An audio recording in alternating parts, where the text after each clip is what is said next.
می ما داخل شود و شما از اولین ها شده MP3 ترجمه معنای قرآن را دسترس می کند و همچنین در ویکتورین آزمون های ما نیز اشتراک می کند. ما با هم پیش می رویم.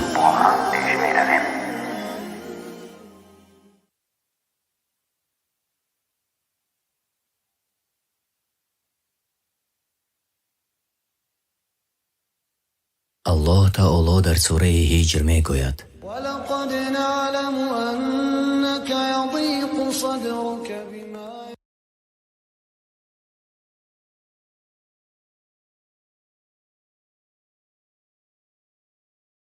يقولون. و ای پیامبر، براستی ما می دانیم که تو از آنچه آنان یعنی کافران می گویند آزرده خاطر و دلتنگ می گردی. الله غم و غصه های داخلی ما را می داند. درد و پریشانی های من را نوابسته از آن که ما در دل پنهان می کنیم یا آشکار می گوییم. اگر تو در این حالت هستی و دلتنگ شدی و در پریشانی ها غرق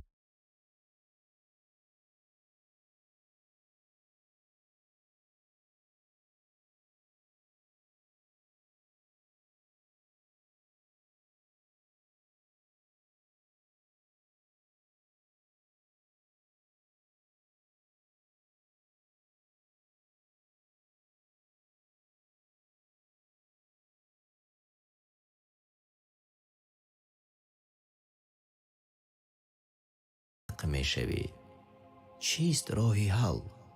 چگونه آسوده باشیم و دل را آرام کنیم؟ بیایید سخنان الله را گوش کنیم که چی می فرماید. فسبح بحمد ربك وكن من الساجدين واعبد ربك حتى يأتيك اليقين. پس با پاکی یاد کن پروردگارت را هنگام فراگیری غم و اندوه و از زمره سجده کنندگان یعنی نمازگو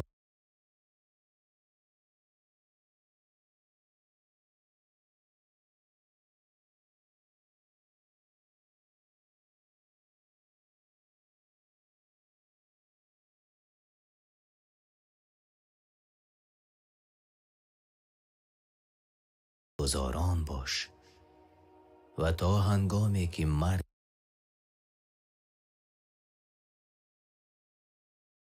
فرا می رسد پروردگارت را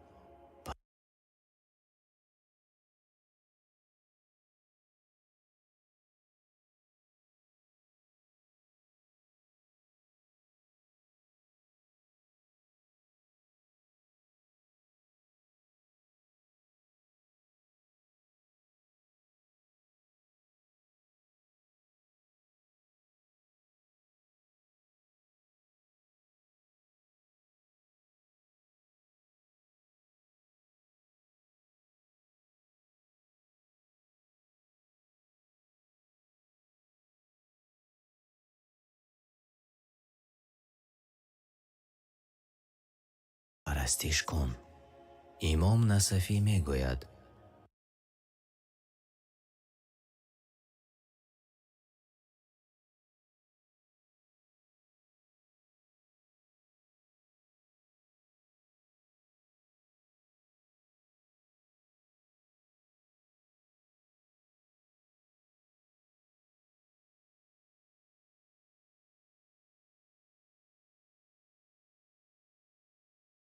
ذکر و سجده همیشگی پریشانی را از تو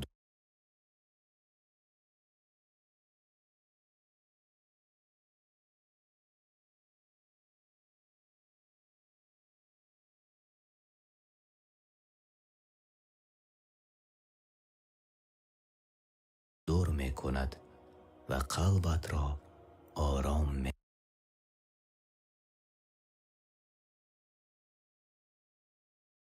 سازد. در حالتی که روحاً ناآرامی الله را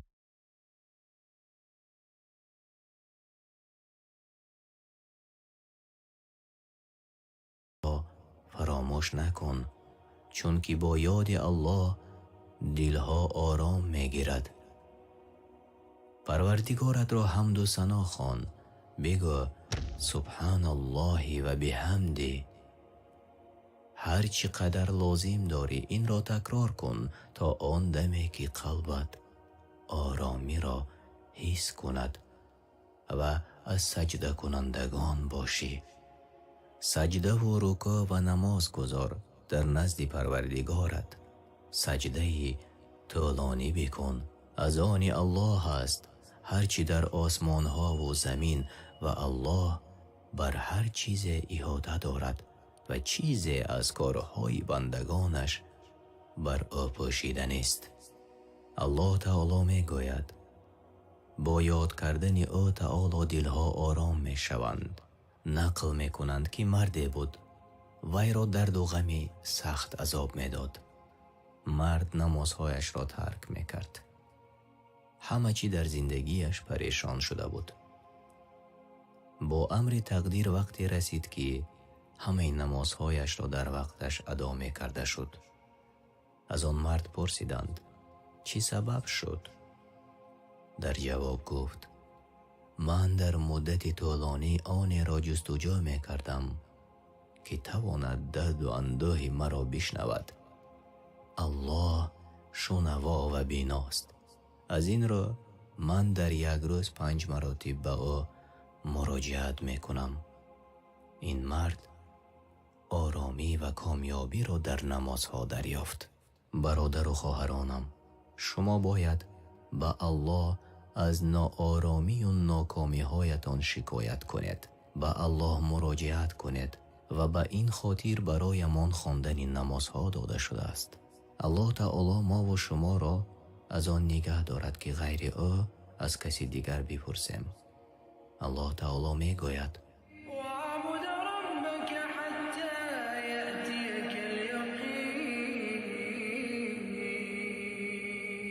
و تا هنگامی که مرگت فرا می رسد پروردگارت را پرستش کن.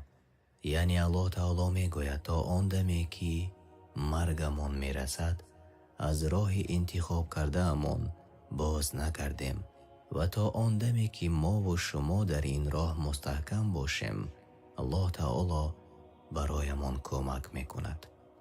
اگر تو با مشکلی رو برو شدی فکر نکن که الله تو را فراموش کرده. نه، یقین دار که به تو راه می نماید و تو را از مشکلی می رهاید. براستی هم در دنیا و هم در آخرت بر عوض مشکلی هایت پاداش نیک می بینی. در سوره نحل الله تعالی می فرماید بسم الله الرحمن الرحیم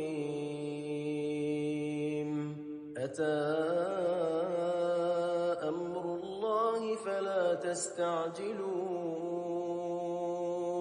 سبحانه وتعالى عما یشرکون. ای کافران، لحظه وقوع قیامت و فرمان الله تعالی برای عذابتان نزدیک شده است. پس برای رسیدن آن شتاب نکنید. او پاک است از آن چی به وی شریک می سازند. روز قیامت حتما که می آید. آنهایی که می شنوید و باقی مانده عمرتان اهمیت دهید. در نمازگزاری هایتان جدی باشید. شریعت الله را به جایی که می باید به آنجا مانید. دعا می کنیم که الله تعالی ما و شما را در این راه قوی و از ما قبول گرداند تا آن دمی که ما و شما با او تعالی وامی خوریم.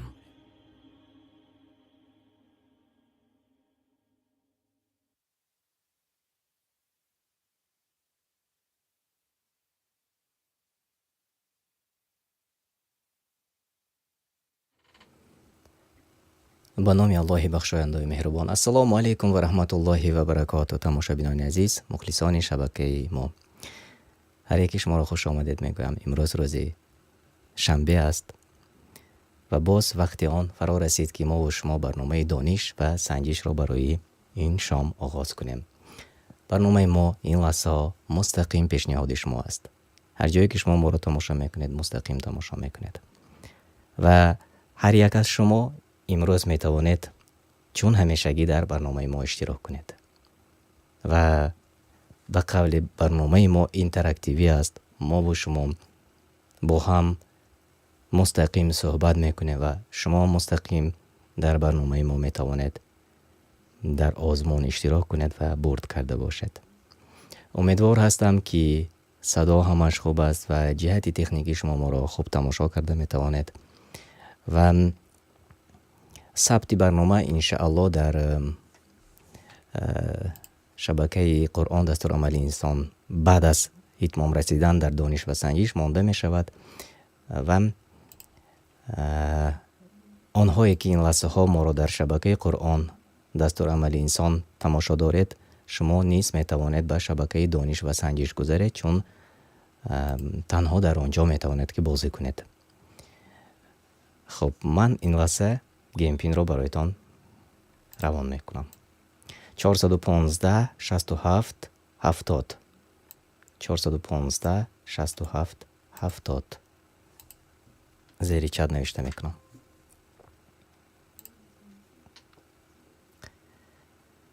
خیلی خوب و همه آنهایی که اولین بار امروز اشتراک میکنند خوش آمدید میگم شما را چون به توصیه دوست و برادرانتان امروز شما نیز با ما پیوستید و این لحظه اگر شما در برنامه ما اشتراک میکنید شما نیز میتوانید در آزمون شرکت ورزید و برد کنید. موضوع امروزه ما به نهایت موضوع آسان را ما انتخاب کردیم. درباره پیامبران صحبت میکنیم و همه سوال ها از قرآن کریم گرفته شده است. بله ما و شما باز یک معلومات پیدا میکنیم. همچنین برای فرزندان ما نیز خیلی ضرور است آنها نیز میتوانند در برنامه اشتراک کنند انشاءالله. زیر نوار لایک مانید و نوار رو به دیگران فرستید تا که دیگران نیز با خبر شوند و در برنامه ما اشتراک کنند. در آنهایی که شبکه های یوتیوبی بسیار هزار نفره دارید مرحمت در شبکه های یوتیوبی خودتان در صاحبشستاتان میتوانید تقسیم کنید نوار را تا که دیگران نیز به ما بپیوندند تا که دیگران نیز توانند در برنامه ما اشتراک کنند. خیلی خوب و به ما بپیوندند. میبینم که امروز این لحظه علاقه 20 نفر زیادتر در داخل برنامه ما هستند اما در شبکه ما هستند اما 9 نفر پیوست شدند. گیم پین 415 67 70 است. مرحمت نوشته کنید و طرزی داخل شدن به بازی دانش و سنجش را انشالله مدیراتور در پایان نوشته میکنند در چت ببینید و داخل شوید. بله کهود نقطه ت داخل می شوید و در جایی که گیم پین نوشته شده است رقمی که شما میبینید آن را نوشته میکنید و در جایی که نیک نیم نوشته شده است به خودتان تخلص انتخاب میکنید و وارد به برنامه میشوید انشالله. برنامه ما تقریبا 1 ساعت دوام میکند و هر یک از شما هر یک نفری که ما رو این لحظه تماشا میکنند میتوانند که برد کنند و بیایید با سخنهای الله سبحانه و تعالی در سوره آل عمران ترجمه معنا الله تعالی میفرماید باید که از میان شما ای مؤمنان گروهی باشند که به خیر دعوت کنند و امر به معروف و نهی از منکر کنند. اینها نجات یافتگانند. امر به معروف معنای امر به معروف یعنی هر آن چیزی که خوبی آن از نظر شریعت و عقل شناخته شده است یعنی خوبی را و منکر معنی منکر یعنی هر آن چیزی که بدی آن از نظر شریعت و عقل دانسته شده است. موافق تفسیری سعدی از این را در ترجمه دیگر نیز چنین آمده است: ای مؤمنان باید گروهی از شما باشند که مردم را به کارهای شایسته که عقل و دین میپسندد وادارند و از زشتی باز دارند و آنانند که رستگارند، یعنی نجات یافتگانند. و انشالله ما و شما از قبیل آنها شدن میخواهیم. از این خاطر دعوت به کارهای خوب کنیم همدیگر را و از بد کردن نهی کنیم. و از این خاطر نیز برنامه های ما پیشنهاد شما است و 15 نفر داخل شده. باید 20 نفر شویم و بعد از آن آغاز کنیم برنامه را. تماشاگران عزیز، و باری دیگر تکرار میکنم برنامه ما امروز درباره پیامبران است و سوال ها بی نهایت، سوال های آسان. بله، 2 قسم است. اینجا تماشاگران ما انس نوشته کردند که 2 قسم است. بله، عین حال ما در قسمت اولی برنامه دانش و سنجش هستیم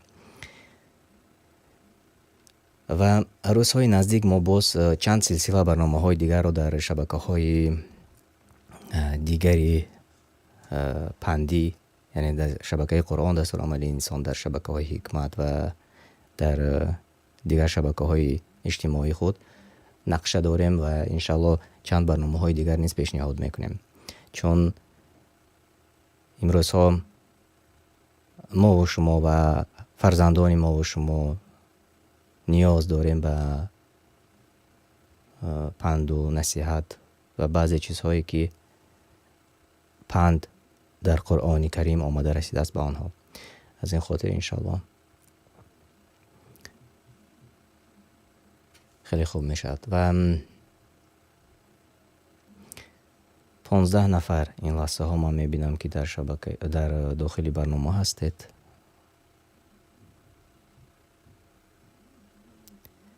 « 16 نفر شدیم. خیلی خوب و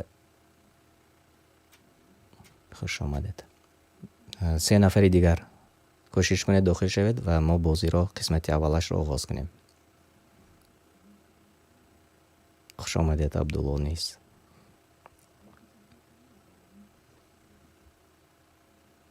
ماشاءالله رضوان، خوش آمدید شما نیست.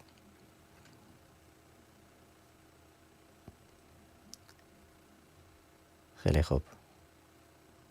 بله، ما میبینیم اینجا نام ها: عبدالله، مدینه، رضوان، امید، اسیه، فاطمه، منصور، زلیخا، عبدالله.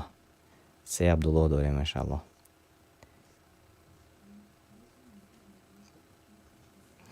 و این برنامه ما در شبکه دانش و سنجش جهت تکنیکی نیست صفت خیلی بلند داره، 4K است و ثبت برنامه رو در شبکه قرآن دستور عمل انسان با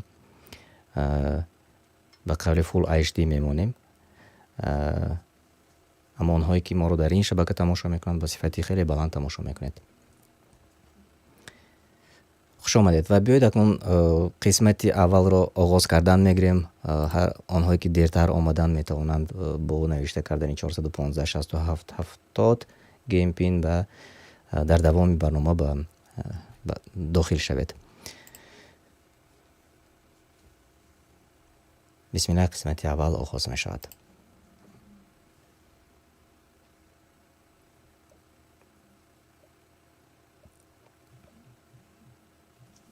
سوال اول: کدامی از پیامبران از گیل پرنده می ساخت؟ موافق به سوره رقم 5 آیت 110.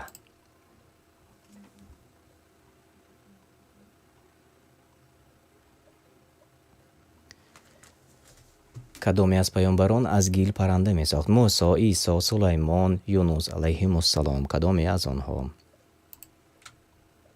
سوره مائده آیت 110.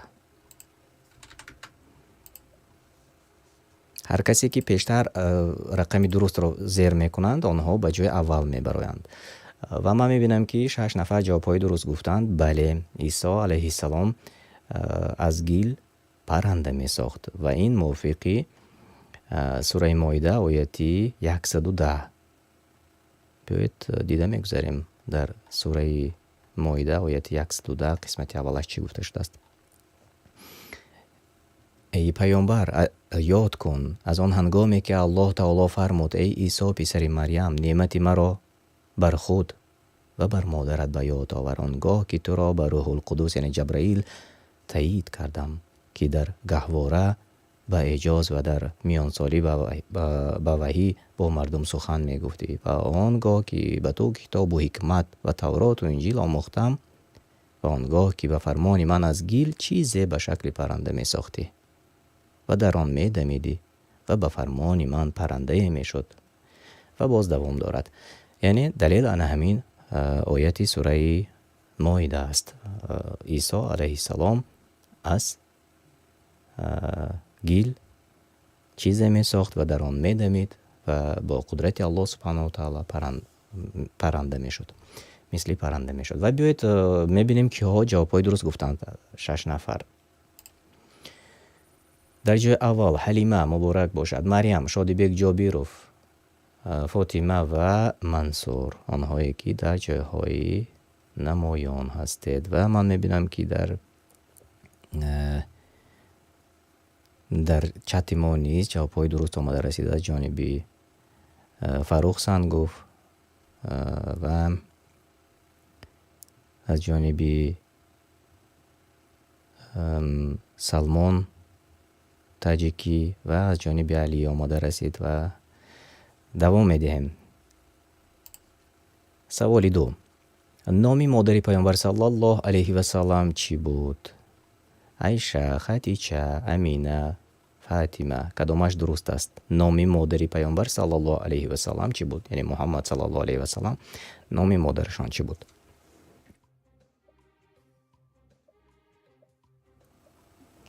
اینک جواب های شما تماشاگران عزیز و این سوال خیلی عادی و آسان است و علی عمر جوابتان درست است. بله.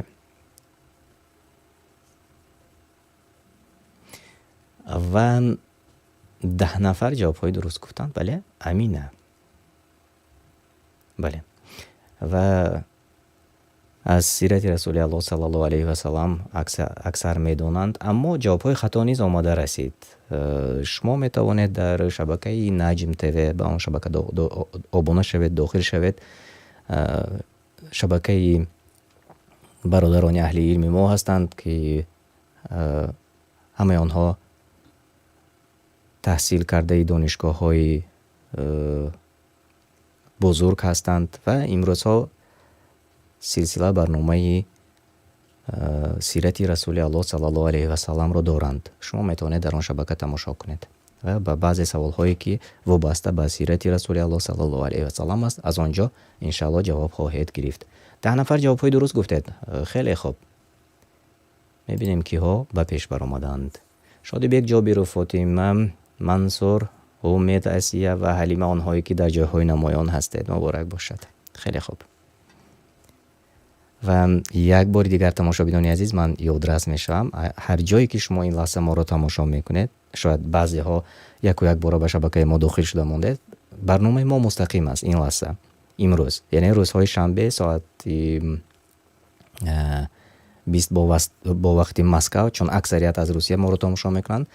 برنامه ما افیری زنده است و شما نیز میتونید در افیری زنده ما اشتراک کنید و یک باره با ما شما در علاقه هستید.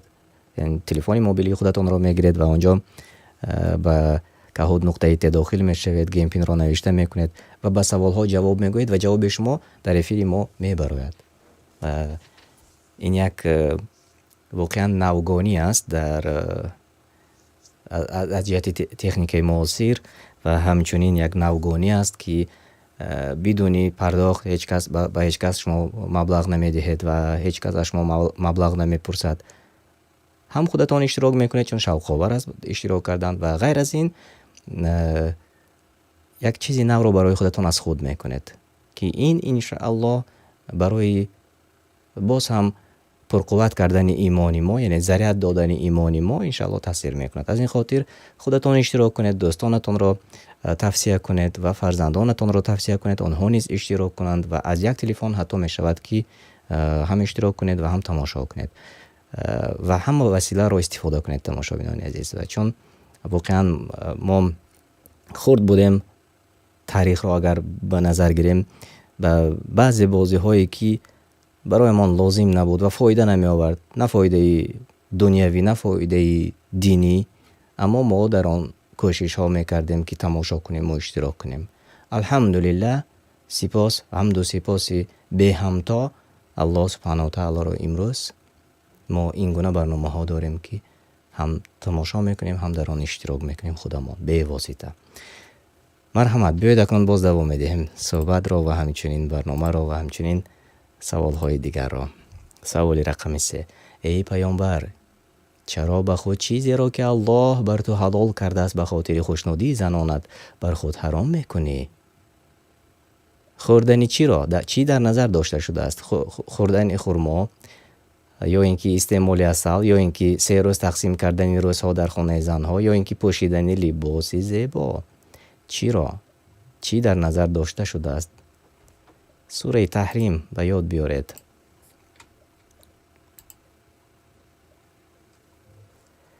ای پیامبر، چرا به خود چیزی را که الله تعالی بر تو حلال کرده است به خاطر خوشنودی زنانت بر خود حرام میکنی؟ بله، 7 نفر جوابی درست گفتند. استعمال عسل را. ماشاءالله. خیلی خوب. و 7 نفر در داخل برنامه ما جوابهای درست گفتند، اما 4 نفر گفتند که 3 روز تقسیم کردن روزها در خانه زنان. نه این گونه نه تماشاگران عزیز. چرا ممکنه اگر مثلا چند زن داشته باشد 3 روز در خانه این زن و 3 روز در خانه زنی دیگر، این گونه می شود تقسیم کنند و اینجا ناعادلی نمی شود. اما استعمال عسل در این باره در سوره تحریم آیت 1 گفته شده است. بیایید کوتاه آن را می خوانیم و ان همین حتی تفسیرش اگر خطا نکنم در شبکه قرآن دستورالعمل انسان هست. سوره تحریم شما مرحمت می توانید آنجا جستجو کنید و گوش کنید. در واقع یک چیزی تعلیمی است و یک چیزی تعلیمی است و چون درباره طلاق نیز ما پیشتر در برنامه های گذشته گذشته بودیم، بعضی سوال هایی که شما را به تشویش میگذارد همین جواب میگوید. درباره رشک زنها، سوره تحریم درباره رشک زنهای بهترین انسان پیامبر صلی الله علیه و سلم آمده رسیده است. من کوتاه خوانده میگذارم ترجمه معنا را و بعد از آن بیاید دوام دهیم، چون واقعا یک چیزی که شنیدنی است. ای پیامبر، چرا به خود چیزی را که الله بر تو حلال کرده است به خاطر خوشنود ساختن زنانت بر خود حرام میکنی و الله برای تو آمرزنده و مهربان است.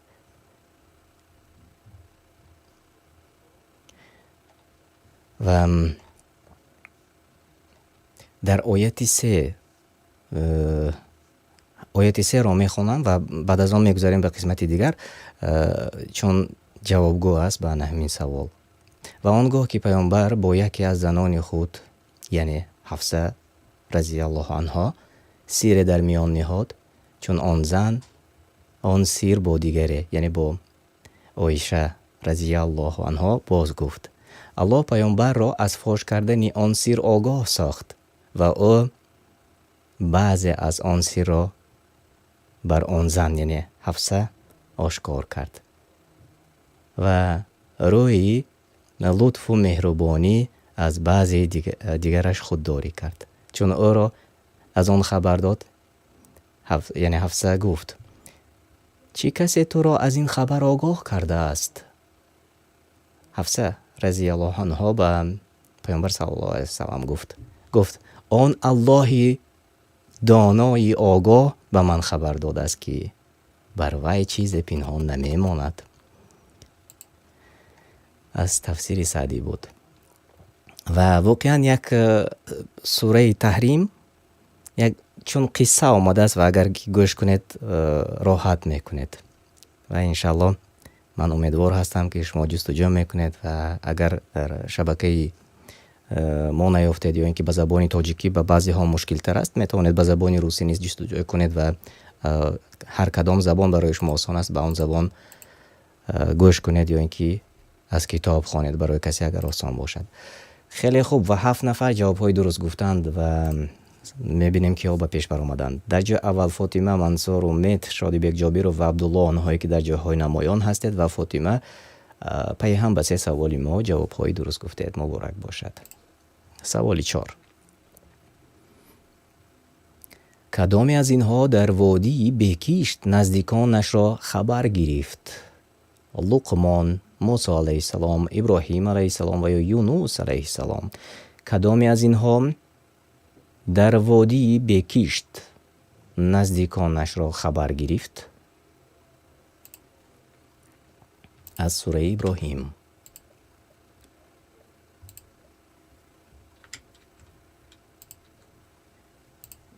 خب جوابهای شما: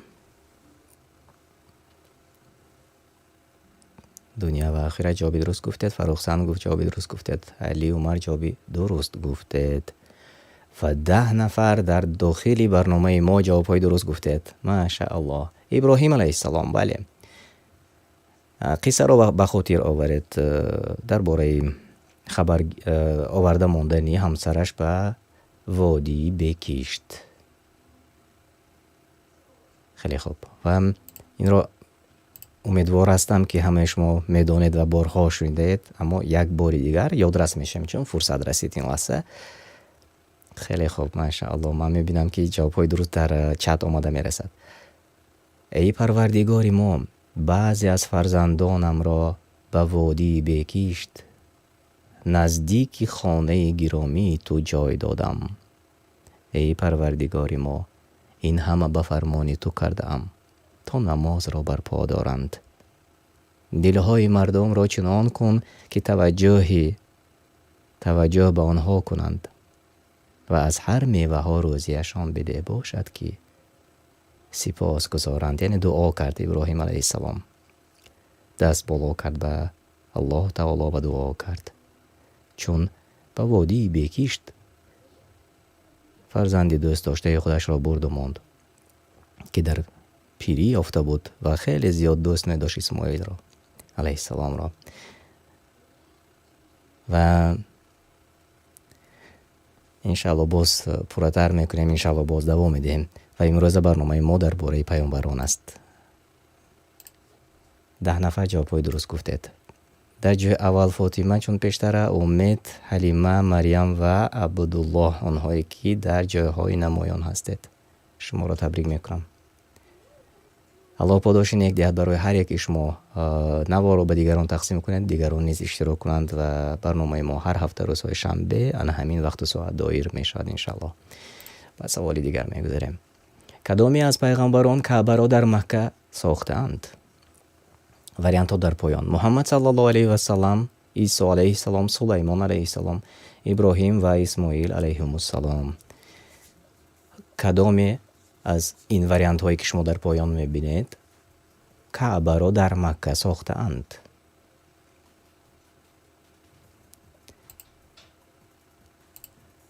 خب جواب های درست را من در چت میبینم. دنیا و آخرت جندالله جوابهای درست گفتند. عبدالله نظرف جوابی درست گفتند. اسیه جوابی درست گفتند. و 13 نفر در داخل برنامه ما جوابهای درست گفتید. خیلی خوب. بله. و دلیل به این سوره بقره آیه 127 است. ابراهیم و اسماعیل پدر و پسر کعبه را در مکه ساختند. و در ترجمه معنا در سوره بقره آیه 127 چنین آمده است: ای پیامبر به یاد آر وقتی که ابراهیم و اسماعیل اساسهای خانه را بلند می کردند و هر دو با خشوع دعا کرده گفتند ای پروردگار ما، از ما عملهای شایسته و دعایمان را بپذیر که تو شنوا و سخنان بندگانت و دانا هستی به احوال آنها. یعنی در سوره بقره آیه 127 ابراهیم و اسماعیل با نامهای خودشان ذکر شدند. و تبریک میکنم آنهایی که در چت نیست مینویسند جوابهای درست مینویسند. مبارک باشد. 13 نفر جوابهای درست گفتید. خیلی خوب. در جای اول چون پیشتر فاطمه، حلیمه، امید و اسیه، مریم و عبدالله آنهایی که در جاهای نمایان هستید و همچنین به 4 زینه بالا عبدالرحمن بر اومدن. من میبینم که عبدالرحمن نیست به بالا بر اومدید. خیلی خوب.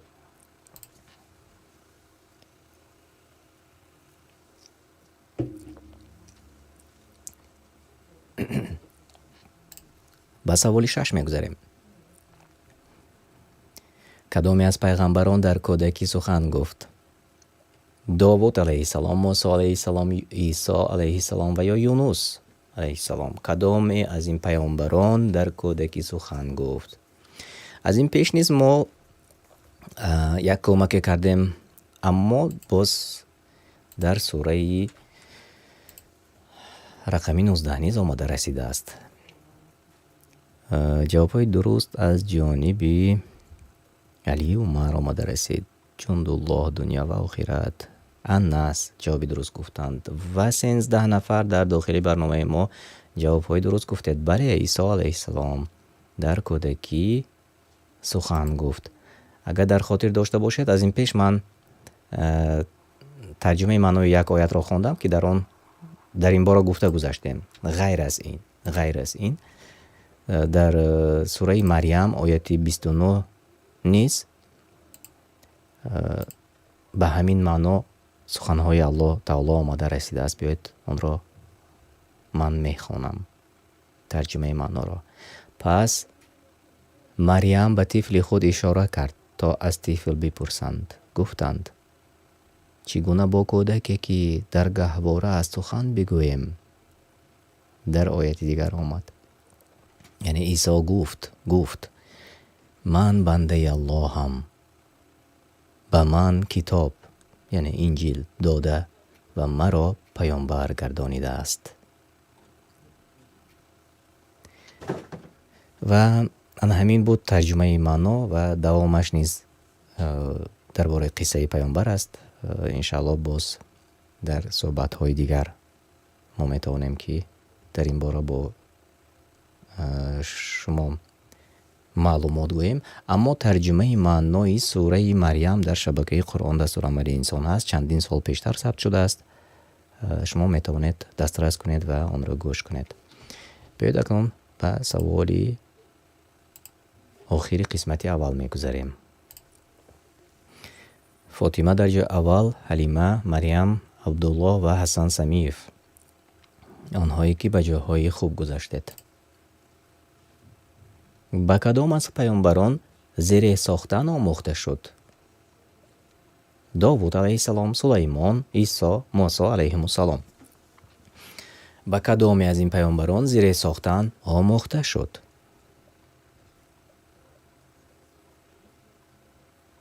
موافق به سوره رقم 21 انبیا آیت 80. زیر همون حتی صورت هم هست اینجا، شما میبینید که برای آسانی باشد. خیلی خوب. 11 نفر جوابهای درست گفتید. بله، داوود علیه السلام. آنهایی که در برنامه اشتراک میکنند اکثر فعال هستند و بله در دنیا و آخرت جواب درست گفتند. علی عمر جواب درست گفتند. هارون جواب درست گفتند. در داخل چت ما انس نیز جواب درست گفتید. و خب یک نفر گفتند که اینترنت میچسبد، یعنی که بعضا شاید همین خیال شود تماشابینان عزیز در تلفن موبیلیتون اگر 3 نقطه رو انتخاب کنید، از آنجا صفت رو کمتر کنید، صفتی پایانتر رو انتخاب کنید، انشالله خوب می شود. چون اینترنتتون اگر که کمی سستر باشد شاید از این خاطر کم کم بچسبد. امیدوارم که اصلاح می شود و چون این از اینترنت خودی شما وابستگی دارد. و بیایید میخوانیم ترجمه معنای سوره انبیا آیت 80 را. و با او آموختیم تا برایتان زره بسازد تا شما را به هنگام جنگیدنتان حفظ کند پس آیا نعمتی را که الله تعالی به شما ارزانی کرد به واسطه بندهش داوود علیه السلام شکر کننده هستید؟ سوال از تفسیر سعدی. و این بود دلیل. و بیاید اکنون به قسمت خوبی برنامه من آماده رسیدیم. میبینیم که ها به جاهای خوب و نمایان گذاشتند. دانش و سنجش قسمت اول، مریم در جای 3 مبارک باشد. جای دوم حلیمه و جای اول نصیبی فاطمه گردید. مبارک باشد. و عبدالله و همچنین حسن سمیف نیز در جاهای نمایان بودید. من شما را نیز صمیمانه تبریک میکنم. مبارک باشد. واقعا رقابتی خوب بود بین ما و شما، رقابتی خیلی خوب و همچنین انشالله امیدوار هستیم که یکم باشد هم توانستیم امروز نیز به مثل همیشگی چیزی نو را برای خودمان بیاموزیم. و بعضی ها مریم جای 3 یک بار دیگر تماشا میکنیم و جای 2 حلیمه و جای اول نصیبی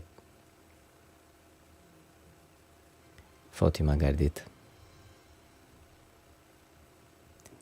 همچنین عبدالله و حسن سمیف نیز در جایهای نمایان بودید. چون برنامه ما با واسطه اینترنت است تماشابینان عزیز، شاید در بعض جاها دیرتر میرسد و واقعا همین خیلی هم هست. از این خاطر ما 30 ثانیه را آن چیزی که انتخاب کرده می شود در دانش و سنجش، یعنی در کهوت ما انتخاب کردیم 30 ثانیه. متاسفانه 30 ثانیه همش برای شما نمی رسد، یعنی که آن مدت 30 ثانیه است، اما تقریبا شاید 20 ثانیه، شاید کم از 20 ثانیه برای فکر کردن و پخش کردن رقمی درست است. اما این کفایه است تماشابینان عزیز، چون که وقتی زیاد لازم نیست. چون سوال را من میخونم و انا همون 20 ثانیه که شما دارید در اون مدت شما میتوانید جوابی درست را، رنگی درست را زیر کنید. چون از این زیادش 1 دقیقه میشود و وقتی ما رو خیلی زیاد میگیرد. چون من جستجو کردم 45 ثانیگی نیافتم، یعنی فاصله 30 ثانیه است. اما از آن 30 ثانیه چون به سبب های تکنیکی اینترنت تقریبا 10 تا 12 ثانیهش برای اینترنت تا به شما رسیدن می رود و باقی مانده تا 20 ثانیه 18-20 ثانیه از آنی شما است و فکر میکنم که این کفایه است. و بیایید نوشته میکنیم 226 15 76 و قسمتی 2 برنامه ما 226 15 76 گیم پین روی اکران هست، شما دیده میتوانید. مرحمت نوشته کنید و داخل شوید. گیم پین 226 15 76.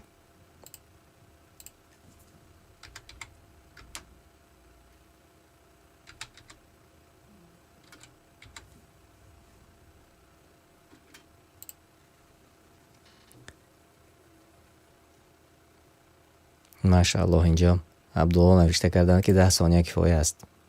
واقعا همین خیلی است. بعد از سوال را خواندن من اگر حتی همون 10 ثانیه هم باشد فرصت میکنیم که فقط رنگی درست را پخش کنیم، یعنی تنها پخش کردن یک رنگ است. از ما این چیز طلب می شود. خیلی خوب. 9 نفر.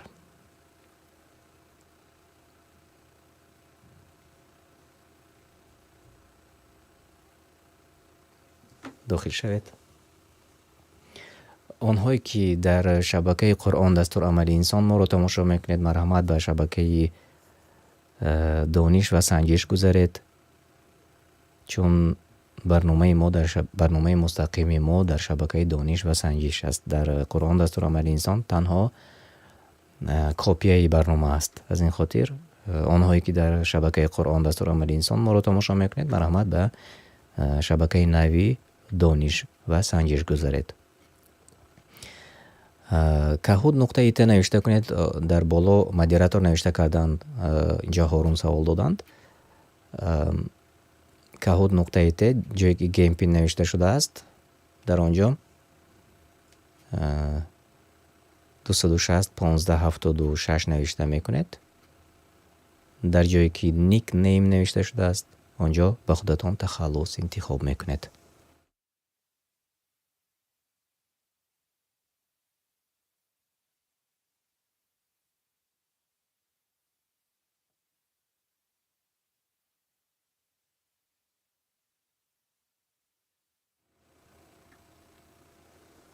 خیلی خوب 15 نفر شدیم.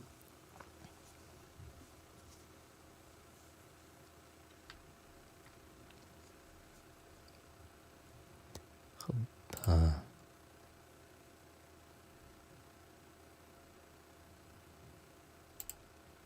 اگر شما حس میکنید که کمی خیره است یا اینکه اینترنت شما میچسبد، از همون بالای یوتیوب خودتون 3 نقطه رو انتخاب کنید، صفتی برنامه رو کمی دیگر کنید. اگر در تلفن تماشا میکنید با صفت های کمش نیست میتونید تماشا کنید. 360 است آنجا، به فکرم 240 اگر خطا نکنم، از آن استفاده کنید. کمی اینترنتتان اگر که سست‌تر باشد درست می شود و آنهایی که در تلویزیون تماشا میکنند میتوانید و اگر اینترنتتان در خانه خوب باشد از آن چیزی که بهتر است از آن استفاده کنید. خیلی خوب، خوش آمدید میگویم همانهایی که این لحظه ها به برنامه ما داخل شدید.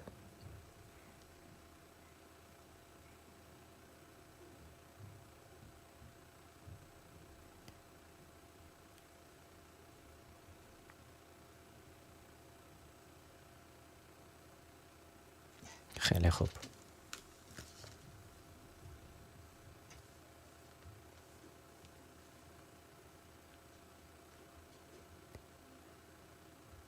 واقعا یک شامی پربرکت برای هر یک از ما و شما می شود، چون واقعا شامی خنک است. در اکثر منطقه هایی که ما را تماشا میکنند در اروپا، واقعا در بعضی منطقه هاش خیلی باد و هوای خنک است. در روسیه نیز در بعضی منطقه ها باد و هوا خنک است. در خانه گرمک نشسته یک جای با شما در برنامه اشتراک میکنیم، هم دانش میگیریم و همچنین باز استراحت میکنیم. و آنهایی که آبونه نشدید مرحمت آبونه شوید به شبکه دانش و سنجش و به دیگران نیز روان کنید برنامه را تا که دیگران نیز توانند در برنامه ما اشتراک کنند.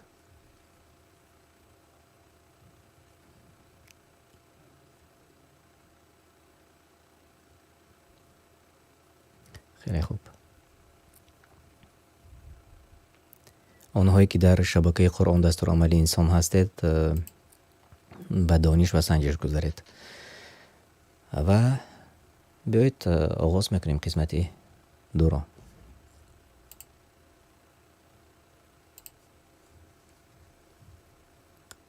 بسم الله.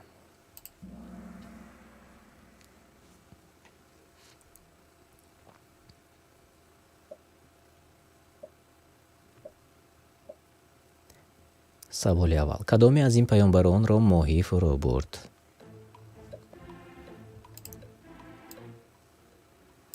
موسی را، عیسی را، یوسف را، یونس را علیهم السلام کدامی از این پیامبران را ماهی فرو برد؟ سلمان تاجیکی درست جوابتان. علی عمر درست گفتید. جندالله درست گفتید.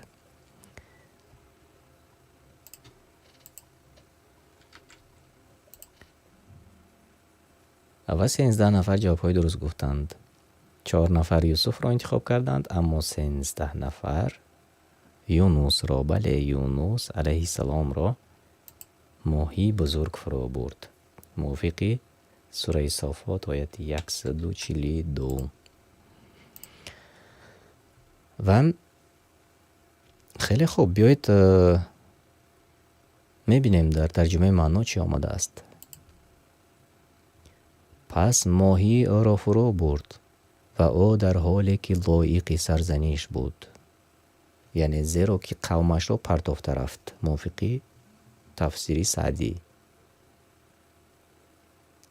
در آیت دیگر چنین آمده است: پس اگر عبادت‌های پیشینه‌اش و عمل‌های شایسته‌اش که پیش از واقع شدنش در شکم ماهی و تسبیحش نمی بود، یعنی تسبیح یونس علیه السلام در شکم ماهی،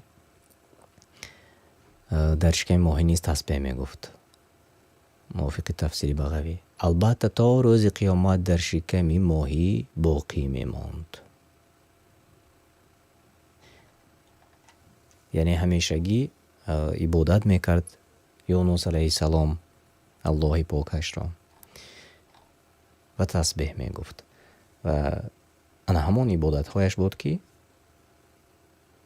از شکم ماهی بیرون برآورده شد در حالت خستگی و بیماری.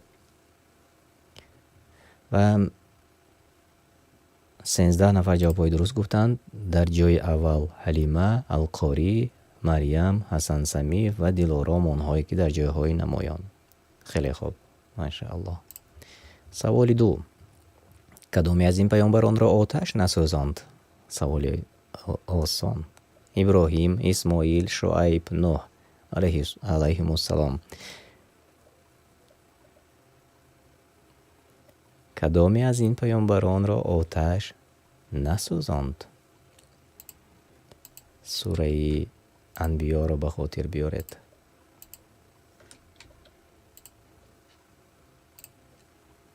واقعا قصه های شنیدنی است، قصه های پیامبران. و تا حال من 14 نفر جواب درست گفتند. بله. علی عمر جواب درست گفتند. سلمان تاجیکی، جندالله و انتی منافق جواب درست گفتید. خیلی خوب. بله، ابراهیم علیه السلام. قصه های پیامبران خیلی شنیدنی است و من از خردی دوست می داشتم درباره قصه های پیامبران. اما تا حال کتابی واقعا درستی انا همان قصه های پیامبران را نیافتم بجز تفسیرهایی که از قرآن می خوانیم. از این خاطر انشاءالله در آینده همین که کتابی قصه های پیامبران و درستش به زبان تاجیکی پیدا که شد، حتما آن را با شما تقسیم میکنیم، چون در واقع این قصه های شنیدنی است و واقعا شوق آور هست، واقعا برای گرفتن عبرت است، درس گرفتن است و به آن عمل کردن است. و امیدوار هستیم که برنامه های اپ های موبیلی نیز شاید پیدا شود. اما قصه های درستش را گفتیم یک بار دیگر یادرس میشم تا حاضر نیافتیم. انشاءالله که پیدا شد حتما باز میخوانیم. کیها به پیش بر آمدند و کیها در جاهای اول هستند؟ حلیمه، القاری، مریم، دلارام و حسن سمیف، آنهایی که در جاهای نمایان هستید. خیلی خوب، مبارک باشد. سوال 3: قبر پیامبر صلی الله علیه و سلم در کدام شهر است؟ در مدینه، در مکه، در ایران، در عراق؟ کدامش درست است؟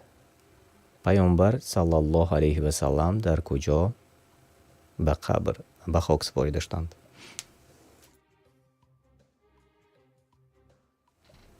هارون جوابی درست گفتید. سلمان تاجیکی جوابی درست گفتید. تاسیه جوابی درست گفتید. دنیا آخرت جوابتان درست است. خیلی خوب. بختیار نیز جوابی درست گفتید. علی جوابی درست گفتید و 12 نفر نیز جواب های درست گفتید. مبارک باشد. بله، در مدینه. خیلی خوب. و کمترین ها جواب های خطا گفتند و چون ما عادت کردیم مکه و مدینه میگوییم و شاید به همین خاطر هم بعضی ها فرق نمی کنند. مکه و مدینه بعضا حتی ما خودمون دوران خردسالی رو به یاد میاریم که یگان نزدیکی ما، یگان خویشتباری ما به مکه و مدینه رفتند. یعنی هر دو رو یک شهر فکر میکردیم. اما جواب درست مدینه است. در مدینه در خانه همسرشان عایشه رضی الله عنها گروینده شدند. و کیها به پیش برآمد؟ بیایید میبینیم. حلیمه، مریم، القاری، حسن سمی و اسیه آنهایی که در جاهای اول هستید. مبارک باشد. قوتی بزرگی دعا برای شفا از بیماری از حیات کی بود؟ علی ابن ابو طالب، ایوب، ادریس، ابوبکر. قوتی بزرگی دعا برای شفا از بیماری از حیات کدامی از آنهایی که شما در پایان میبینید بود؟ سلمان تاجیکی جوابی درست گفتید. علی عمر جوابتان درست است. هارون جوابی درست گفتید.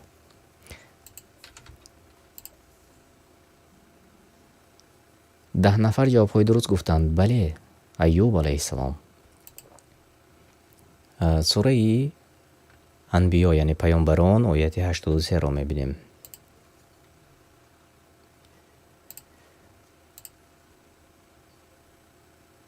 خیلی خوب. و اکثر جوابهای درست گفتند. این باعث خرسندی است و بیایید میخوانیم انا همون آیت را. و یاد کن ای رسول که ما ایوب را به بیماری بزرگ امتحانش کردیم که اهل و مال و فرزندش از دست رفتند. پس صبر کرد و امید ثواب کرد. آنگاه که پروردگارش را ندا داد به من بیماری و رنج رسیده است و تو مهربان ترین مهربانی، پس مرا شفا ده. از تفسیر سعدی. و الله اجابت کرد دعایش را، چون در آیت نوبتی 84 چنین آمده است. پس دعایش را اجابت کردیم و آنچه را که از رنج با وی بود از او دور کردیم و خاندانش را و مانند آنها را به او بازگردانیدیم و این رحمت بود از جانب ما تا عبادت کنندگان همیشه به یاد داشته باشند. یعنی قوت دعا چنان بزرگ است. هر کسی که صمیمانه خالصانه از الله سبحانه و تعالی طلب دعا میکند، انشالله دعایش اجابت می شود. از این خاطر بدون یگان میان رو، بدون یگان قبر، بدون یگان امام، بدون یگان نفری که فال بین است و بلا است و یگان جینی دیگر است، بدون آنها خودش تنها در سر جای نماز طلب دعا کند و الله دعایش را اجابت میکند. هیچ کس میان را لازم نیست. یگان امام و یگان چیزی دیگر لازم نیست. هر یک از شما، هر یک کسی که این لحظه ما را تماشا دارید، شرک نکنید، به الله شریک نآورید.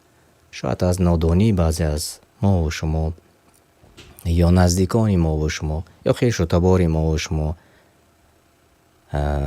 اصلا همون بابایانشان مونده رفته است که باید این کار را کنیم برای پیش رفتن کاری دیگر. نه، این گونه نیست. به یگان پرده خودتان سر جای نمازتان ملاقات کنید با اللهتان، الله سبحانه و تعالی، و انشاءالله طلب دعا کنید تا که اجابت نماید. و 10 نفر جوابهای درست گفتند. ما و شما انشاءالله دوام میدیم.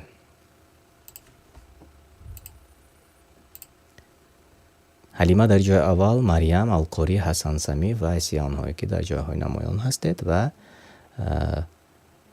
میبینیم که مریم پی هم به 4 سوال ما جوابهای درست گفتید.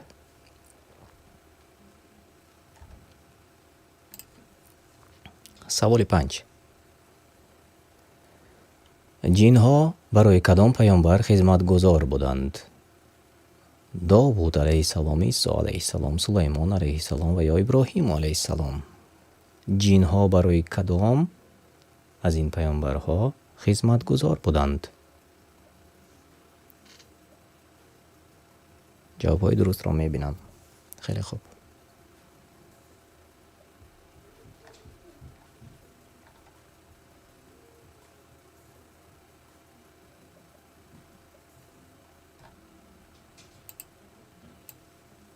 14 нафар ҷавоби дуруст гуфтед. бале, Сулаймон алайҳиссалом.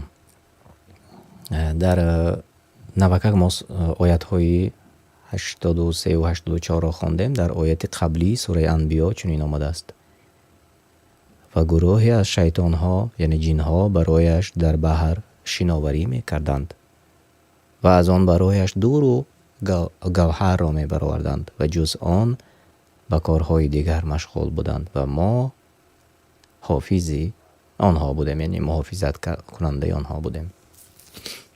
ва хуб, ана ҳамин ҷавоби дуруст буд, Сулаймон алайҳиссалом буд. мегузарем, мебинем киҳо ба пеш баромаданд. Ҳалима, Марьям Алқорӣ, Ҳасан Самиф ва Умар низ ба ҷойҳои боло баромадед. Хеле хуб.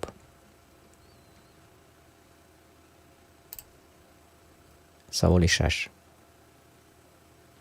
пайдо шудани кадом пайғамбар мисли ҳазрати одам аст? Шис алайҳиссалом, Исо алайҳиссалом, Мусо алайҳиссалом ва ё Иброҳим алайҳиссалом. пайдо шудани кадом пайғамбар мисли ҳазрати одам аст? хеле хуб, ҷавобҳои дурустро ман аллакай дидам. Ман фикр кардам ки агар ин гуна саволро саволгузорӣ кунам, аксар ҷавобҳои дурустро гуфта наметавонанд, аммо ҷавобҳои дуруст омада расид. аз ҷониби Бахтиёр, аз ҷониби Али Умар, аз ҷониби Ҳорун. хеле хуб, бале. Исо алайҳиссалом мисли одам, мисли ҳазрати одам буд. биёед сураи Оли Имрон ояти 59-ро нигоҳ мекунем як ҷой бо шумо. дар воқеъ, тамошобинони азиз, онҳое ки ҷавобҳои дурустро надонистанд, ин боиси аслан хурсандӣ аст, то ки шумо ин лаҳза надонистед ҷавоби дуруст чӣ аст ва тафаккур мекунед чӣ буд ҷавоби дуруст. Ва айни ҳол ман ҷавоби дурустро барои шумо мехонам, аз китоб мехонам, ҳеҷ чиз аз пеши худамон намегӯем. ҳама он чизе ки ин лаҳзаҳо мо истифода мекунем аз китоб аст. аз ин хотир ҳадди ақал як чизе ки омӯхтем дар оянда барои дуруст истифода кардан ва дуруст амал кардан мешавад ва мо хушбахттарин инсон ҳисобида мешавем, мо ва шумо, ки як чизи навро барои худамон омӯхтем ва ҳамин вақти мо дариғ набудааст, яъне вақти мо беҳуда набудааст, тавонистем ки як чизи навро барои худ пайдо кунем. ин суханҳои ман барои онҳое ки ҷавобҳои хаторо гуфтанд. мехонем аз тарҷумаи маъно: мисоли Исо ки бепадар офарида шудааст, дар назди Аллоҳ чун мисоли одам аст, ки ӯро бепадар ва модар аз хок биёфаридем ва ба ӯ гуфт мавҷуд шав, пас мавҷуд шуд.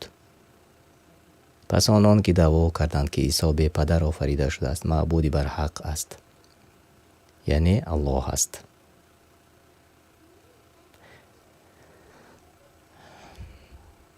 даъвои ботил, яъне ки ба тарҷумаи дигараш мо гузарем, инҷо каме тафсираш аст, аз тарҷумаи маънояш мехонем. дар ҳақиқат масали Исо назди Аллоҳ таоло ҳамчун масали офариниши одам аст, ки ӯро аз хок офариду сипас ба ӯ фармуд бош, яъне мавҷуд шав, пас мавҷуд шуд. яъне ана ҳамин далел аст ки Исо алайҳиссалом ба мисли падари мову шумо одам пайдо шудааст. хеле хуб. ва чун ман дар як барнома солҳои пеш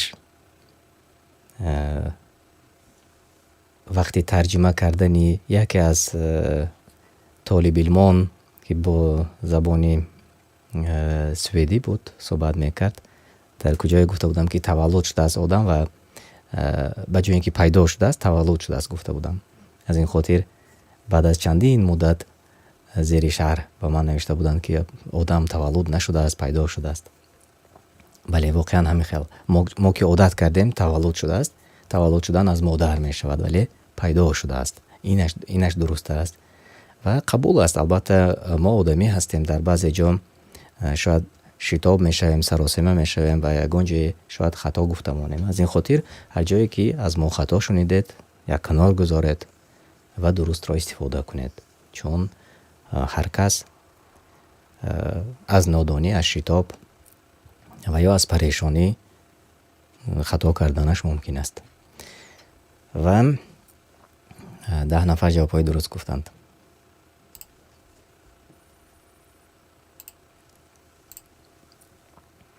حلیمه القاری، مریم، شادیبک جابیرов و عمر، آنهایی که در جاهای نمایان هستید.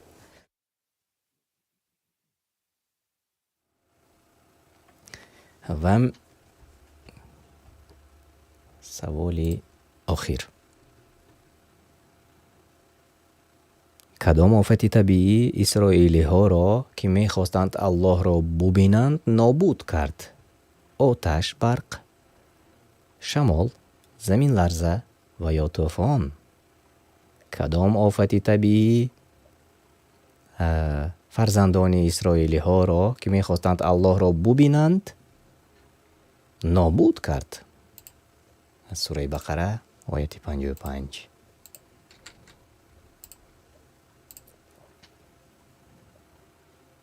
انتی منافق جوابتان درست بود. 4 نفر جوابی درست گفتند. آتش، آتشک و برق، یا اینکه سایقه میگویند. جوابی درست در چت نیست، فقط از انتی منافق آمده رسید به ما و در داخل برنامه نیست. همگی 4 نفر جوابهای درست گفتند. بله، بیایید میخوانیم. در ترجمه معنا چنین آمده است: و به یاد آورید که گفتید ای موسی، ما تا الله را به آشکار نبینیم به تو ایمان نمی آوریم. و همچنان که می نگریستید سایقه، آتشک، برق از آسمان فرود آمد و شما را به سبب گناهتان هلاک ساخت و شما را پس از مردن زنده ساختیم. باید که سپاسگزار شوید. این مرگ برای آنها عقوبت بود. بعد از آن به اجل خویش فوتیدند. از تفسیر ابن کثیر.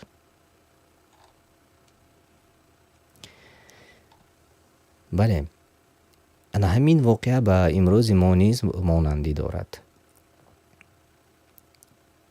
از نزدیکان ما اکثر میگویند که کی دیده است و دنیا را کی دیده است، الله پناه نگه دارد. اما این گونه سخنها را ما امروز میشنویم. شاید محیطی همه هر گونه باشد. آنهایی که اینجا با ما هستید و ما را تماشا میکنید، محیط شما شاید دیگر باشد، چون هر کسی که ایمان آوردند، به پرگی ایمان آوردند، آنها با ما هستند و آنها میتوانند ما را تماشا کنند، چون آسان نیست در دوام 1 ساعت در برنامه اشتراک کنند و تماشا کنند و بازی کنند و یک چیزی نو را برای خودشان قبول کنند. اما هستند نفرانی که محیطشان، اطرافشان آمیخته است با این گونه انسان ها. اکثر کافران میگویند، آنهایی که از اسلام تماما بیخبر هستند و آنهایی که خودشان را یا از اهل مسلمان نشین، همون محیط مسلمان نشین تولد شدند و اما در دوره گذشته کمونیستی چخیلی که ما میگوییم تولد شدند و به وای رسیدند.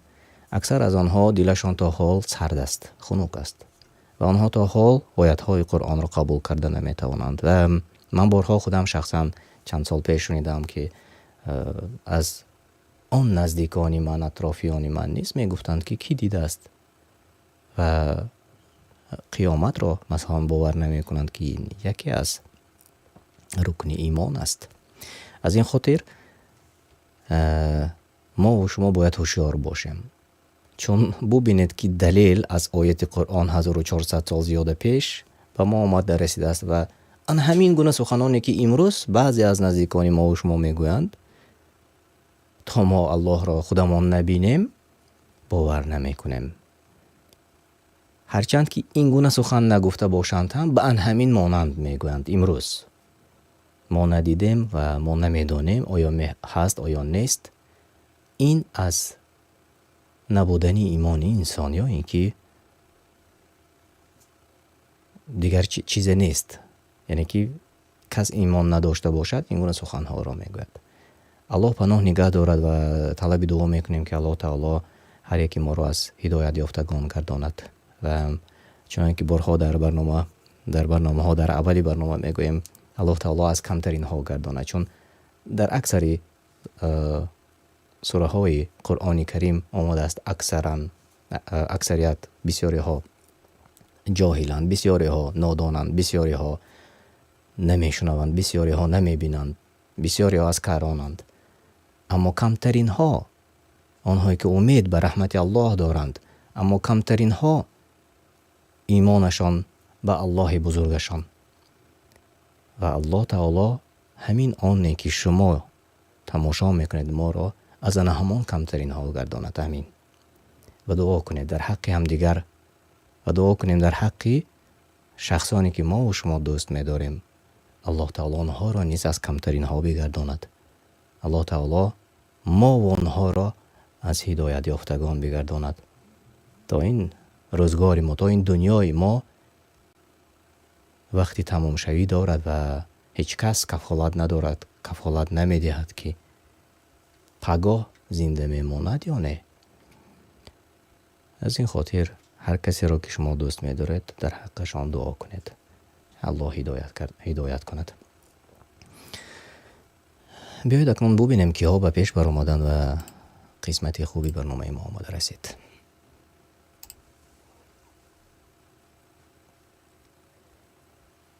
جای سیوم مریم مبارک باشد.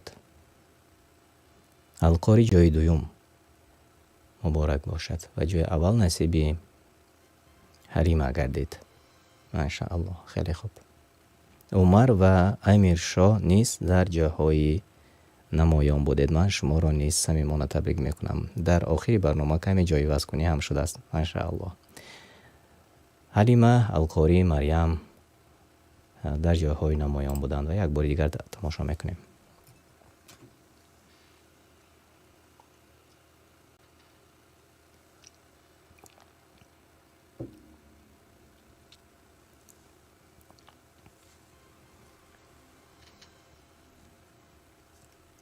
عمر و امیر شاه نیز در جاهای نمایان بودند. مبارک باشد یک بار دیگر.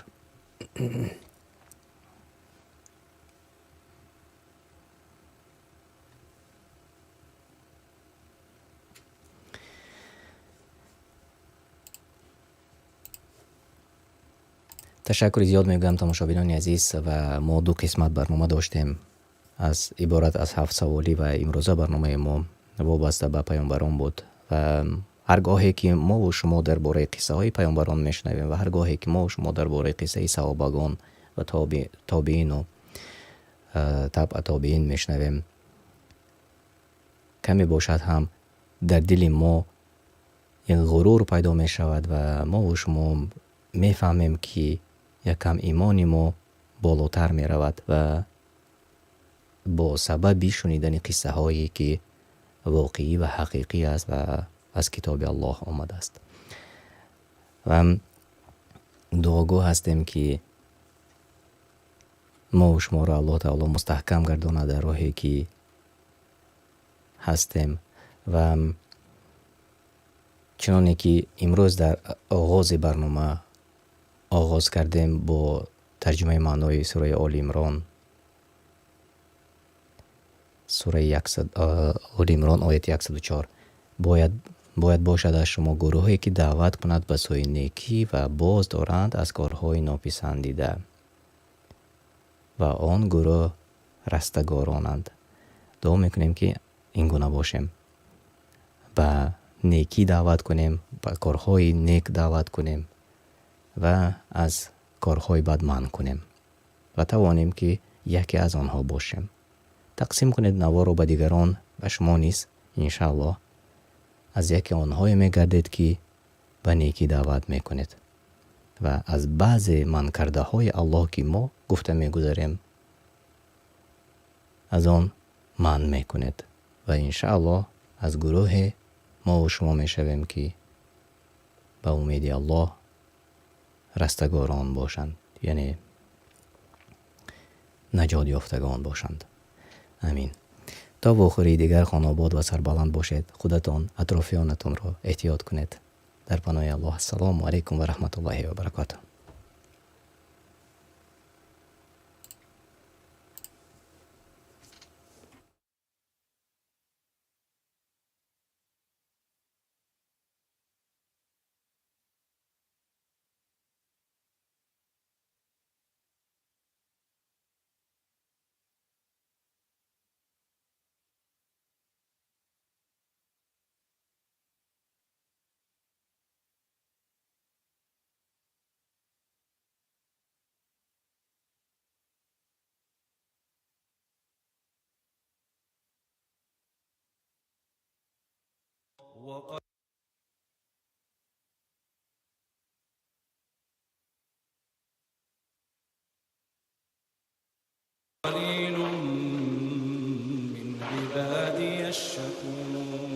به نام الله بخشاینده و مهربان.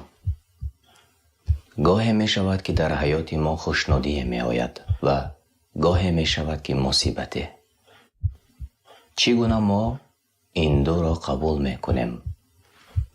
در همه حالت الحمدلله یعنی شکر الله را گفتن برای نه همه آسان است.